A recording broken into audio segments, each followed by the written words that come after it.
തൃശൂർ ജില്ലയിലായിരുന്നു നാടിനെ നടുക്കിയ ദാരുണ സംഭവം അരങ്ങേറിയത്. രാവിലെ ഏകദേശം 6 മണിയോടുകൂടി ചാലക്കുടിക്ക് സമീപമുള്ള ഒരു വീട്ടിൽ നിന്നും വാസന്തി എന്ന സ്ത്രീ തന്റെ വീടിന്റെ വാതിൽ തുറന്ന് പുറത്തേക്കിറങ്ങിയ സമയത്തായിരുന്നു വീടിന്റെ മുറ്റത്ത് ഒരു സ്ത്രീ അസ്വാഭാവികമായ നിലയിൽ കിടക്കുന്ന കാഴ്ച കണ്ടത്.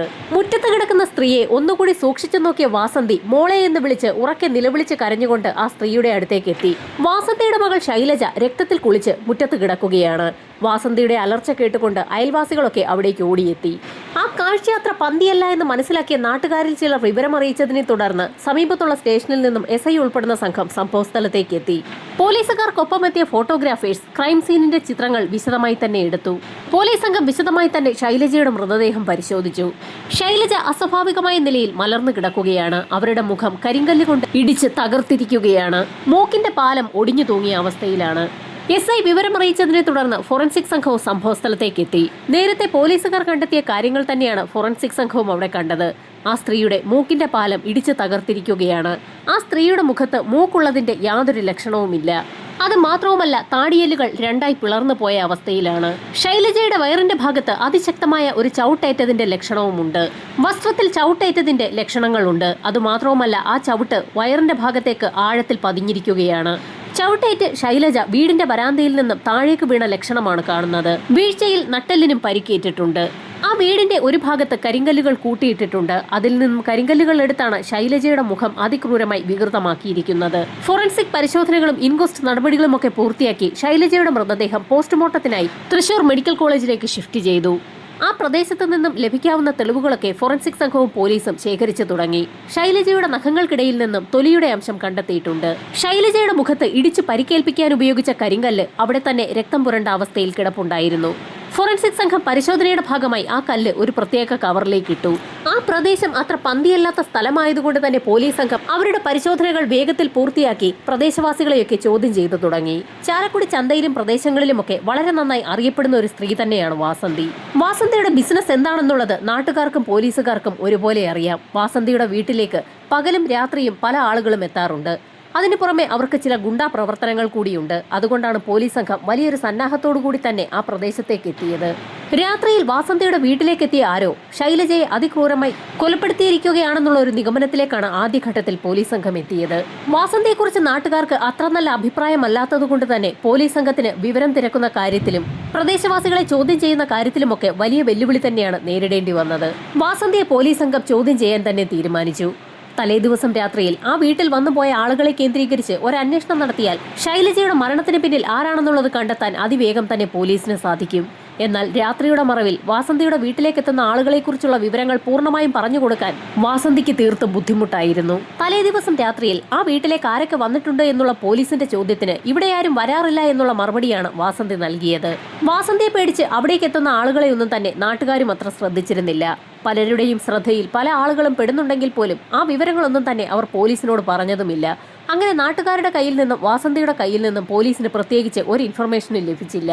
അവിടെ കൂടി നിന്ന ആളുകളിൽ നിന്നൊന്നും ഒരു വിവരവും ലഭിക്കില്ല എന്ന് മനസ്സിലാക്കിയ പോലീസ് സംഘം സമീപത്തുള്ള വീടുകളിലൊക്കെ കയറിയിറങ്ങി ഒരു അന്വേഷണം നടത്തി.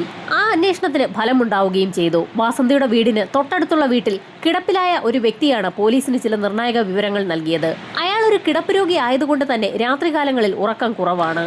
തൊട്ട് തലേദിവസം രാത്രിയിൽ ഒരു വണ്ടി വന്നു പോകുന്ന ശബ്ദം താൻ കേട്ടു എന്നും പലപ്പോഴും ആ വണ്ടി അവിടേക്ക് വരാറുള്ളതിന്റെ ശബ്ദം താൻ കേൾക്കാറുണ്ടെന്നും കിടപ്പിലായ ആ വൃദ്ധൻ പോലീസിന് മൊഴി നൽകി.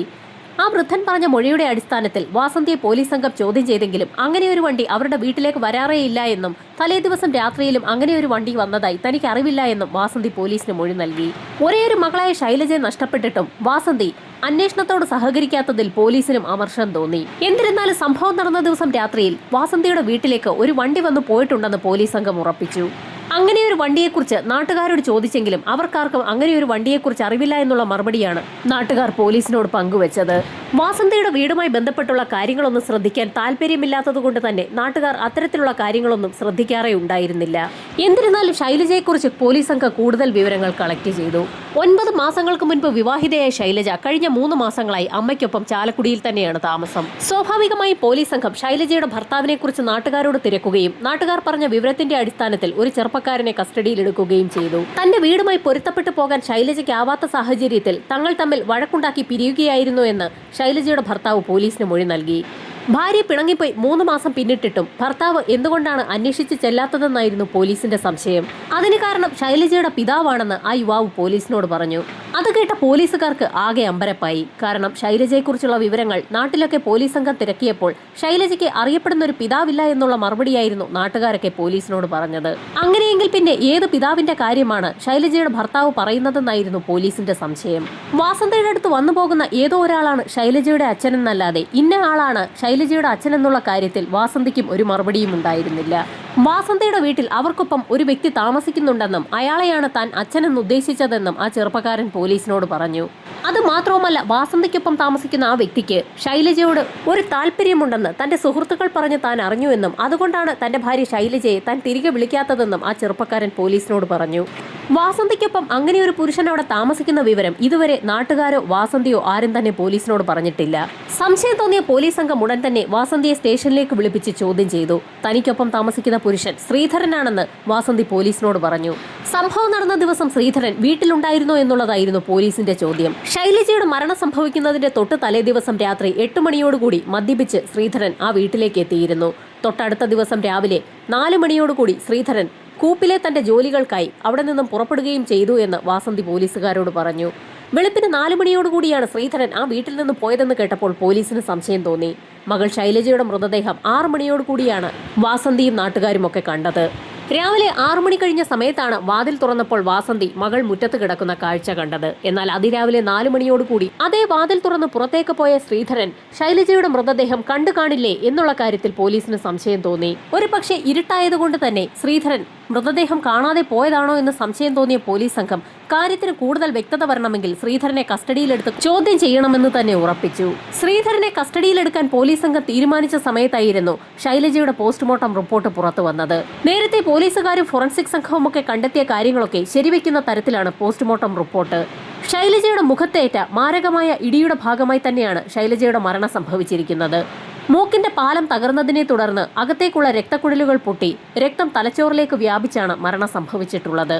കരിങ്കല്ല് ഉപയോഗിച്ചുള്ള മാരകമായ ഇടിയെ തുടർന്ന് ആന്തരിക അവയവങ്ങൾ തകർന്നിരിക്കുകയാണ്. ശൈലജയുടെ വയറിന്റെ ഭാഗത്ത് ആഴത്തിൽ ചവിട്ടി പരിക്കേൽപ്പിച്ചിരിക്കുന്നത് ഒരു പുരുഷൻ തന്നെയാണെന്നുള്ള കാര്യം ശരിവെക്കുന്ന തരത്തിലായിരുന്നു പോസ്റ്റ്മോർട്ടം റിപ്പോർട്ട്. അതുമാത്രവുമല്ല, പോസ്റ്റ്മോർട്ടം റിപ്പോർട്ട് അനുസരിച്ച് ശൈലജയുടെ മരണം സംഭവിച്ചിരിക്കുന്നത് ശൈലജയുടെ മൃതദേഹം കണ്ടെത്തുന്നതിന് തൊട്ട് തലേദിവസം രാത്രിയിൽ 10 മണിക്കും 11 മണിക്കും ഇടയിലാണ്. വാസന്തിയുടെ മൊഴി അനുസരിച്ച് സംഭവം നടന്ന ദിവസം രാത്രിയിൽ 8 മണിയോടുകൂടി ശ്രീധരൻ വീട്ടിലെത്തിയിട്ടുണ്ട്. അങ്ങനെയെങ്കിൽ ശൈലജയുടെ മരണം സംഭവിച്ച ദിവസം ആ രാത്രി ശ്രീധരനും വാസന്തിയും ആ വീട്ടിലുണ്ടായിരുന്നു. എന്നിട്ടും ശൈലജയുടെ മരണം സംഭവിച്ച കാര്യം അവരറിഞ്ഞിട്ടില്ല. അക്കാര്യത്തിൽ പോലീസിന് സംശയം തോന്നി. ശ്രീധരനെ കസ്റ്റഡിയിലെടുക്കാൻ തീരുമാനിച്ച പോലീസ് സംഘം വീണ്ടും വാസന്തിയുടെ വീട്ടിലെത്തിയെങ്കിലും ശ്രീധരൻ അവിടെ ഉണ്ടായിരുന്നില്ല. ശ്രീധരൻ വീട്ടിലെത്തിയാൽ ഉടൻ തന്നെ അയാളുമായി സ്റ്റേഷനിലെത്തണമെന്നുള്ള നിർദ്ദേശം നൽകിയ ശേഷമാണ് പോലീസ് സംഘം ആ വീട്ടിൽ നിന്ന് മടങ്ങിയത്. സാധാരണയായി കൂപ്പിൽ ജോലിക്ക് പോകുന്ന ശ്രീധരൻ 2-3 ദിവസങ്ങൾക്ക് ശേഷം മാത്രമേ വീട്ടിലേക്ക് മടങ്ങിയെത്താറുള്ളൂ. അക്കാര്യം നേരത്തെ തന്നെ വാസന്തി പോലീസുകാരെ അറിയിച്ചിട്ടുള്ളതാണ്. തൊട്ടടുത്ത ദിവസം ശ്രീധരൻ കൂപ്പിലെ പണിയൊക്കെ കഴിഞ്ഞ് വീട്ടിലേക്ക് എത്തിയപ്പോൾ തന്നെ പോലീസ് സ്റ്റേഷനിൽ ഹാജരാകണമെന്നുള്ള നിർദ്ദേശം പോലീസുകാർ നൽകിയ വിവരം വാസന്തി പറയുകയും അത് കേട്ട് ഉടൻ തന്നെ ശ്രീധരൻ സ്റ്റേഷനിലെത്തുകയും ചെയ്തു. സ്റ്റേഷനിലെത്തിയ ശ്രീധരനെ പോലീസ് സംഘം വിശദമായി തന്നെ ചോദ്യം ചെയ്തു. ശൈലജയുടെ മരണം ചാലക്കുടിയിൽ താൻ മടങ്ങിയെത്തിയ സമയത്താണ് അറിഞ്ഞതെന്ന് ശ്രീധരൻ പോലീസുകാരെ അറിയിച്ചു. സംഭവം നടന്ന ദിവസം രാത്രിയിൽ താൻ കൂട്ടുകാർക്കൊപ്പം കൂടി മദ്യപിച്ചിരുന്നു എന്നും അന്ന് രാത്രി 8 മണിയോടുകൂടി വീട്ടിലെത്തിയ താൻ ഉറങ്ങിപ്പോയി എന്നും രാവിലെ തന്നെ കൂപ്പിലെ ജോലികൾക്ക് പോകേണ്ടതുകൊണ്ട് തന്നെ ധൃതിയിൽ എഴുന്നേറ്റ് താൻ വേഗത്തിൽ പോവുകയായിരുന്നു എന്നും പ്രധാന വാതിൽ തുറന്നു തന്നെയാണ് താൻ പുറത്തേക്കിറങ്ങിയതെന്നും ശ്രീധരൻ പോലീസിനോട് പറഞ്ഞു. പുറത്ത് നല്ല ഇരുട്ടായതുകൊണ്ട് തന്നെ വഴിയുടെ ഒരു വശത്ത് കിടന്നിരുന്ന ശൈലജയുടെ മൃതദേഹം താൻ കണ്ടിരുന്നില്ല എന്നും ശ്രീധരൻ പോലീസുകാരെ അറിയിച്ചു. കൂപ്പിൽ നിന്നും തടി കയറ്റാറുള്ള വണ്ടി വളരെ ദൂരേക്കാണെന്ന് പോയത്. വണ്ടി തനിക്ക് വേണ്ടി കാത്തിരിക്കുന്നത് കൊണ്ട് തന്നെ താൻ വേഗത്തിൽ പോയതുകൊണ്ട് ഒന്നും തന്നെ താൻ ശ്രദ്ധിച്ചില്ല എന്ന് ശ്രീധരൻ പറഞ്ഞതോടുകൂടി പ്രതിയിലേക്ക് എത്തിയെന്ന് കരുതി ആശ്വസിച്ചിരുന്ന പോലീസ് സംഘം ആകെ പെട്ടതുപോലെയായി. ആദ്യഘട്ടത്തിൽ പോലീസ് സംഘം സംശയിച്ചത് ശൈലജയുടെ ഭർത്താവിനെയായിരുന്നു. എന്നാൽ ശൈലജയുടെ ഭർത്താവിന്റെ മൊഴി അനുസരിച്ചായിരുന്നു ശ്രീധരനെ പോലീസ് സംഘം സംശയിച്ചത്. ശ്രീധരനെ ചോദ്യം ചെയ്തെങ്കിലും എങ്ങും എത്താതെ വന്ന പോലീസ് സംഘത്തിന് എവിടെയോ എന്തോ ഒരു തകരാർ സംഭവിച്ചതുപോലെ സംശയം തോന്നി. മൊഴി നൽകിയിരിക്കുന്നവരിൽ ആരൊക്കെയോ എന്തൊക്കെയോ മറച്ചു വെക്കുന്നുണ്ട്. അത് കണ്ടെത്തിയാൽ മാത്രമേ ഇനി പോലീസ് സംഘത്തിന് അന്വേഷണവുമായി മുൻപോട്ട് പോകാൻ കഴിയൂ. ശൈലജയുടെ കൊലപാതകത്തിന് പിന്നിൽ ഭർത്താവും ശ്രീധരനും അല്ല എങ്കിൽ പിന്നെ വാസന്തി ഒളിപ്പിച്ചു വെക്കുന്ന അവരുടെ ഏതെങ്കിലും കസ്റ്റമേഴ്സ് ആയിരിക്കുമോ മരണത്തിന് പിന്നിലെന്ന് പോലീസ് സംഘത്തിന് സംശയം തോന്നി. സമൂഹത്തിൽ നിലയും വിലയുമുള്ള പല ആളുകളും രാത്രികാലത്ത് ആരുടെയും ശ്രദ്ധയിൽപ്പെടാതെ വാസന്തിയുടെ വീട്ടിലേക്ക് എത്തുന്നു എന്നുള്ള ഒരു കഥ നാട്ടിൽ പ്രചരിക്കുന്നുണ്ട്. അങ്ങനെയുള്ള ആരെങ്കിലും ആകുമോ മരണത്തിന് പിന്നിലെന്നും പോലീസ് സംശയിച്ചു. അങ്ങനെയുള്ള ആളുകളുടെ ഒന്നും യാതൊരു വിധത്തിലുമുള്ള വിവരങ്ങളും നൽകാൻ വാസന്തി ഒട്ട് തയ്യാറുമല്ല. വാസന്തിയുടെ വീടിന് സമീപത്തുള്ള അയൽവാസികളെയൊക്കെ പോലീസ് സംഘം വീണ്ടും വീണ്ടും ചോദ്യം ചെയ്തെങ്കിലും വാസന്തിയുടെ വീട്ടിൽ നടക്കുന്നതൊന്നും അത്ര നല്ല കാര്യങ്ങളല്ലാത്തതുകൊണ്ട് തന്നെ തങ്ങൾ നേരത്തെ തന്നെ മക്കളെയൊക്കെ വീടിനകത്തേക്കാക്കി വാതിലടച്ച് കിടക്കാറുള്ളത് പതിവാണെന്നും ആ വീട്ടിൽ വരുന്ന ആളുകളൊന്നും ആരൊക്കെയാണെന്ന് മക്കളൊക്കെ ശ്രദ്ധിക്കാതിരിക്കുന്നതിനാണ് അങ്ങനെ വാതിലടയ്ക്കുന്നതെന്നുമൊക്കെ പല അയൽവാസികളും പോലീസിനോട് പറഞ്ഞു.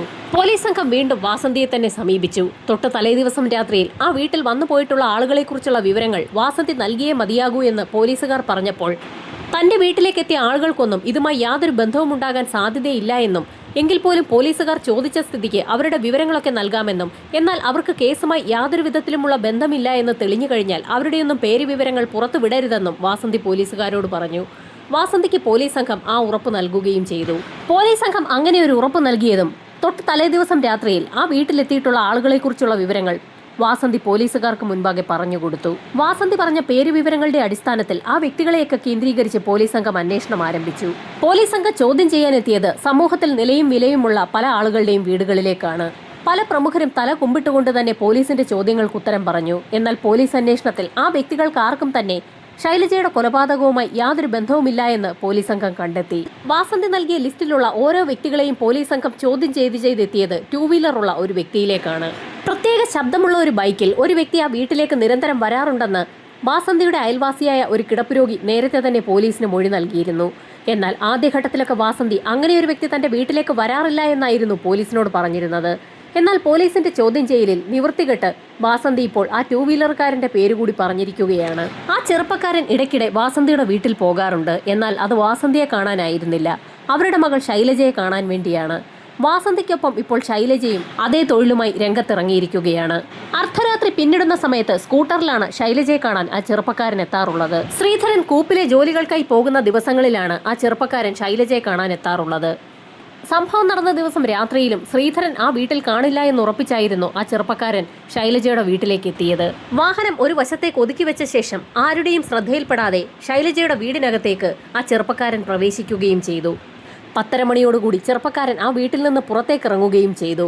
വീടിന് പുറത്ത് എന്തോ അനക്കം കേട്ട് തിരിഞ്ഞു നോക്കിയപ്പോൾ ശ്രീധരൻ പിന്നിൽ നിൽക്കുന്ന കാഴ്ച ആ ചെറുപ്പക്കാരൻ കാണുകയും ശ്രീധരന്റെ കണ്ണു വെട്ടിച്ച് അതിവേഗത്തിലോടി തന്റെ ബൈക്കിൽ അവിടെ നിന്നും ആ ചെറുപ്പക്കാരൻ സ്ഥലം വിടുകയും ചെയ്തു.